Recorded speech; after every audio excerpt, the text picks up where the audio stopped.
नमस्कार. आत्ता आपण आलेलो आहोत तेलंगणा राज्यामध्ये नलगोंडा जिल्ह्यामध्ये नागार्जुनकोंडा या बेटाजवळ नागार्जुनकोंडा सागराजवळ बुद्धवनम या परिसरामध्ये 14 मे 2022 रोजी या बुद्धवनमचं उद्घाटन झालं आणि या बुद्धवनममध्ये एकूण 7 विभाग आहेत. संपूर्ण बुद्ध धम्म संघ आणि बौद्ध संस्कृतीचं दर्शन या बुद्धवनममध्ये आपल्याला पाहता येईल. हा जो विभाग आहे हा विभाग आहे जातक वनम विभाग. तथागत बुद्धांनी आपल्या प्रवचनामध्ये जे 550 वेगवेगळ्या जातक कथा सांगून समाजाचं प्रबोधन केलं, म्हणजे अतिशय कठीण प्रसंग सुद्धा त्यांनी जातक कथेच्या माध्यमातून ते सिद्धांत सोप्या पद्धतीनं लोकाला समजावून सांगण्याचं काम कथेच्या माध्यमातून धम्म सांगितला.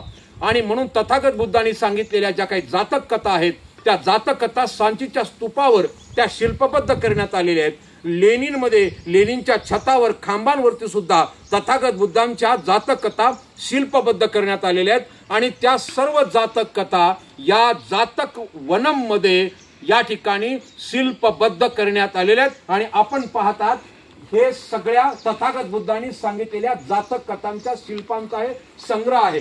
किती बारकाईनं अतिशय सूक्ष्म अशा पद्धतीचे शिल्प या ठिकाणी कोरलेले आहेत. आणि प्रत्येक ही जी आहे ही जातक कथा मी लिहितो, परंतु ही जातक कथा या शिल्पामध्ये शिल्पबद्ध करण्यात आलेली आहे. हे शिल्प पाहून आपल्याला तथागत बुद्धांनी सांगितलेली जातक कथा आणि या जातक कथेमधला बोध आपल्याला समजून घेता येतो. म्हणून आपण पाहत आहात जातक वनम बुद्धवनम जिल्हा नलगोंडा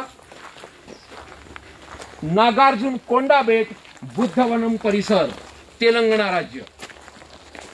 अतिशय सुंदर पांढऱ्या दगडामध्ये या सगळ्या जातक कथा या ठिकाणी कोरलेल्या आहेत आणि प्रत्येक जातक कथेचा एक वेगळा बोध या ठिकाणी प्रगट होत असलेला आपल्याला दिसून येतो आहे.